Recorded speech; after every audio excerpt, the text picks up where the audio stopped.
আসসালামু আলাইকুম ওরহমতুল্লাহি ওবরাকাতুহু নাহমাদুহু ওয়া নুসাল্লি আলা রাসূলিহিল করিম আম্মা বাদ। সম্মানিত শ্রোতামণ্ডলী, ব্যাক টু ইননেটের আজকের আলোচনায় স্বাগত জানাচ্ছি আমি মনির হাসান। সম্মানিত শ্রোতামণ্ডলী, আজকে আমি আপনাদের সাথে একটি বিষয় নিয়ে আলোচনা করব, খুবই খোলামেলা আলোচনা করব, একেবারেই নিজের মতো করে। কারণ আজকে একটি না বলা কথাও আমি আপনাদের সাথে বলবো। সেটা হচ্ছে, আমি এই প্ল্যাটফর্মে বসে আমার মনের কথাগুলো এত নিরঙ্কুশভাবে বলতে পারি, কেউ আমাকে এখানে কোনো ডিস্টার্ব করে না। আমি আমার মনের কথা সুন্দরভাবে, যেভাবে আমার মন চায় সেইভাবেই আপনাদের কাছে বলতে পারি। আপনারা যারা আমার নিয়মিত শ্রোতা, তারা আমার কথা শোনেন এবং অনেকেই অনেক গুরুত্বপূর্ণ মন্তব্য করেন। এতে আমার ভালো লাগে। কেউ পজিটিভ, কেউ নেগেটিভ মন্তব্য করেন, কোনো সমস্যা নাই। আমার কাছে সবই ভালো লাগে। ভালো লাগার আরও কারণ হচ্ছে আপনারা আমার কথাগুলো শোনেন, এই জন্য। আর আমি যেহেতু কেতাবের কথা বলি, কোরআনের কথা বলি, হাদিসের কথা বলি, আমি এই কেতাবকে অনুসরণ করি। এই কেতাবে বেশ কয়েক জায়গায় বলা আছে, আল্লাহ তার রাসূলকে বলেছেন, তুমি আমার এই কেতাবের কথা বলতে কোনো দ্বিধা করবে না, কোনো কিছু গোপন করবে না, কোনো লোকছাপা রাখবে না। আমিও সেই আয়াতগুলোর অনুসরণ করছি এবং আমিও চেষ্টা করছি সব কিছু ক্লিয়ারলি, খোলাখুলিভাবে আপনাদের সাথে শেয়ার করতে। আজকে যে বিষয়টি আপনাদের সাথে আমি শেয়ার করব, সেটি আমার একান্তই ব্যক্তিগত মতামত। আমার একটা হতাশা থেকেই বলতে পারেন আজকের আলোচনা করা। আমি জানি অনেকে আমার সাথে একমত হবেন, কেউ বা দ্বিমত হতে পারেন, কোনো সমস্যা নাই। আজকের আলোচনার বিষয় হচ্ছে, আমরা আল্লাহ আল্লাহ বলে মুখে ফেনা উঠাই ফেলি। আল্লাহকে নিয়ে কত হামদ, কত কিছু। আল্লাহর কাছে ক্ষমা চাই, আল্লাহ তুমি সব করো, আল্লাহর কাছে শুকরিয়া জ্ঞাপন করি, অনেক কিছু করি। কিন্তু আল্লাহ আমাদেরকে একটি সূক্ষ্ম, গোপন, একদম সিক্রেট এবং ক্লিয়ারলি একটা সূত্র দিয়ে দিলেন যে আমাকে পাওয়ার, আমার ভালোবাসা পাওয়ার, আমার ক্ষমা পাওয়ার কি ওয়ে আছে, সেটা কিন্তু আল্লাহ এই কিতাবের মধ্যে তার রাসূলের মাধ্যমে বলেছেন।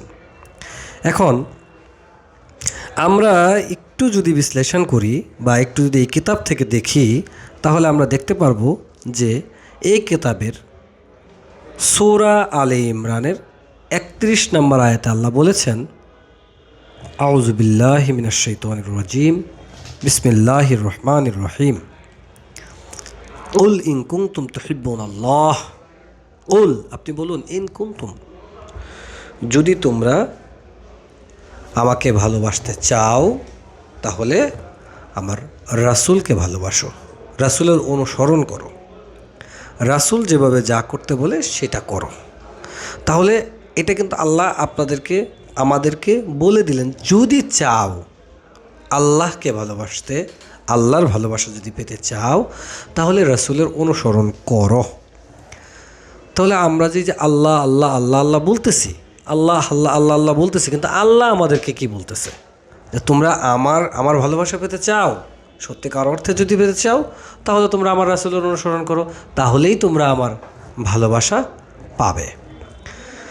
খুব সুন্দরভাবে আল্লাহ বলেছেন, ইন কুনতুম তুহিব্বুনাল্লাহ ফাত্তাবিউনি ইউহিব্বুকুমুল্লাহ।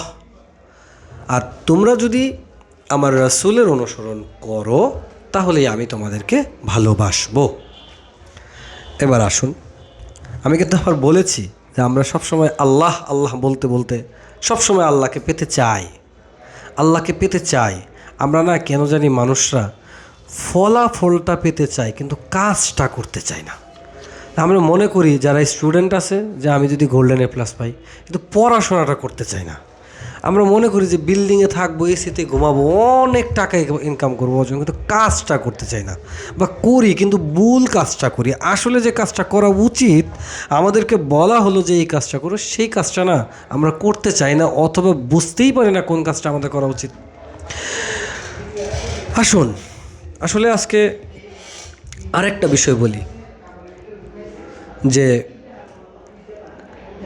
আল্লাহর কাছ থেকে আমরা ক্ষমা চাই, আল্লাহ আমাকে ক্ষমা করো, আল্লাহ আমাকে ক্ষমা করো। কিন্তু আল্লাহ কি বলছেন, যে তোমরা যদি আমার কাছে ক্ষমা চাও তাহলে তোমরা আমার রাসূলের কাছে যাও, ওনার কাছে গিয়ে তোমাদের মনের কথা ব্যক্ত করো, আর রাসূলের কাছ থেকে আমি শুনবো। এখন এই কথাগুলো না আপনারা আমার কাছ থেকে নিতে পারবেন কিনা জানি না। আমি এই কিতাবের আয়াত থেকে আপনাদেরকে বলছি, এটা সূরা নিসা 4 নম্বর সূরার 64 নম্বর আয়াতটা আপনারা যদি একটু সুন্দরভাবে পড়েন তাহলে আপনারা খুব বুঝতে পারবেন। আরসাল বিসমিল্লাহির রহমানির রহিম আরসালনাকা মির রাসূল, আমরা এমন কোনো রাসূল পাঠাইনি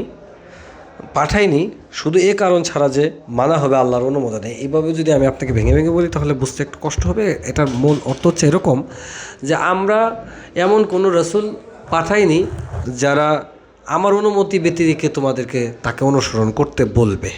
তার মানে রাসূলের ব্যাপারে আল্লাহ ক্লিয়ারলি সার্টিফিকেট দিচ্ছেন যে আমার রাসূলগুলো 100% ওকে আছেন। কিন্তু পরবর্তীতে আবার বললো যে যখন মানুষগুলো ক্ষতির মধ্যে ছিল, আপনারা 4 নম্বর সূরা 64 নম্বর আয়াতটা একটু ভালো করে পড়ে নেবেন, তাহলে আরও ক্লিয়ার হবেন।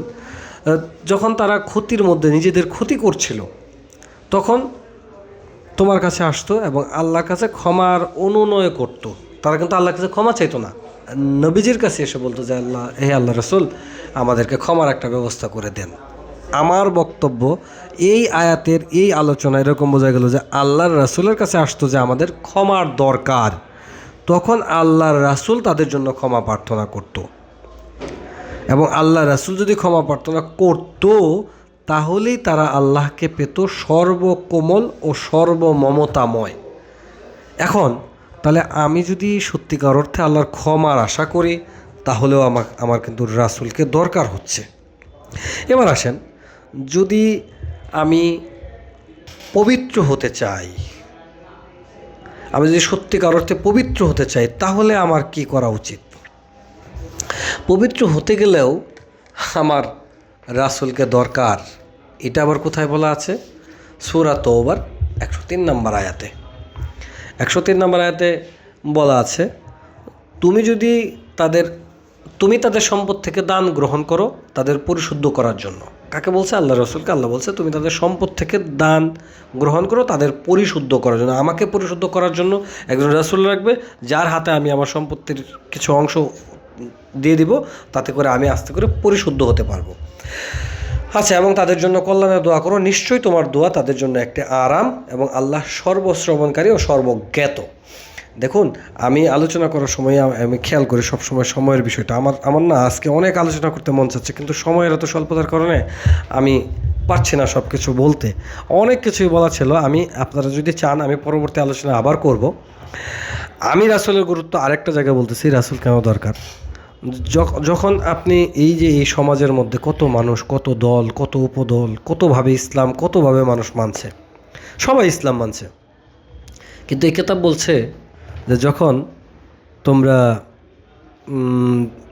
বিভিন্ন সময় মতবিরোধের মধ্যে পড়ে যাবা, তখন তোমরা সরাসরি আল্লাহ রাসূলের দিকে প্রত্যাবর্তন করো। এই আয়াতটা হচ্ছে সূরা নিসার 59 নম্বর আয়াত। সূরা নিসার 59 নম্বর আয়াতে কি বলা হইল আপনারা দেখুন, হে তোমরা যাদের বিশ্বাস আছে, মেনে চলো আল্লাহকে এবং মেনে চলো রাসূলকে, এবং তাদেরকে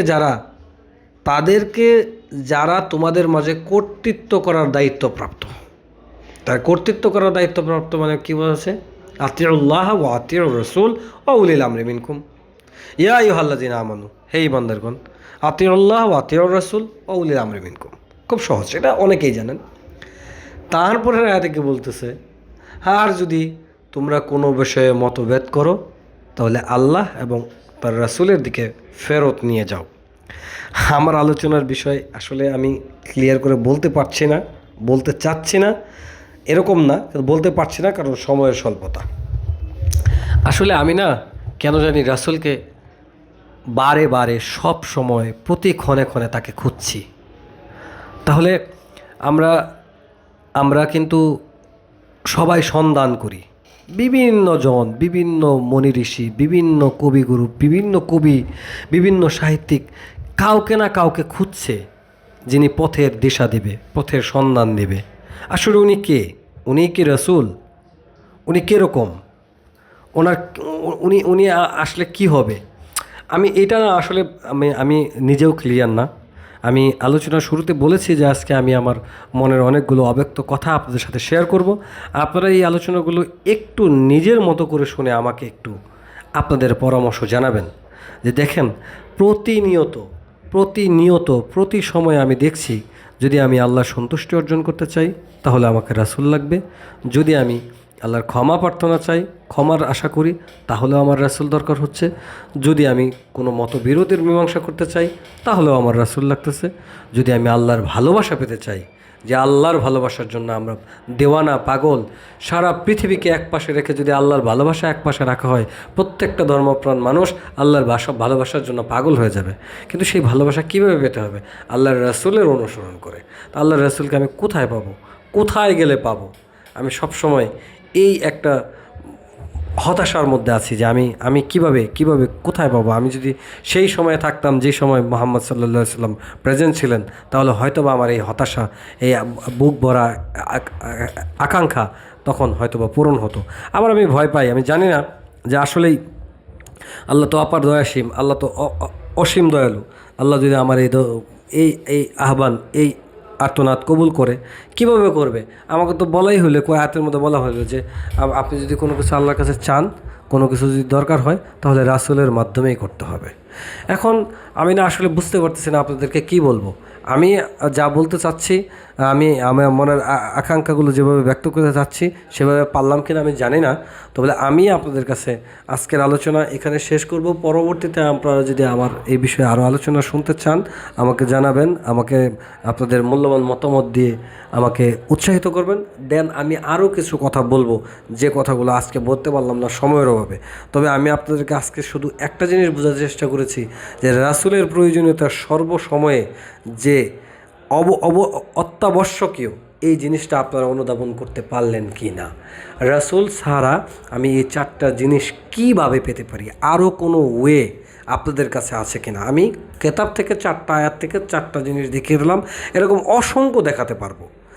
আমার আজকের শুধুমাত্র আকাঙ্ক্ষা এইটুকুন যে আমি কিভাবে এই জিনিসগুলো আল্লাহর কাছ থেকে পেতে পারি উইদাউট রাসূল। আপনারা আমাকে একটু পরামর্শ দেবেন, আমরা নিজেদেরকে সেইভাবে সাজানোর চেষ্টা করব। আজকের আলোচনা এখানেই শেষ করছি। আমাদের পরবর্তী আলোচনা শোনার আমন্ত্রণ জানিয়ে আসসালামু আলাইকুম ওয়া রাহমাতুল্লাহি ওয়া বারাকাতুহু।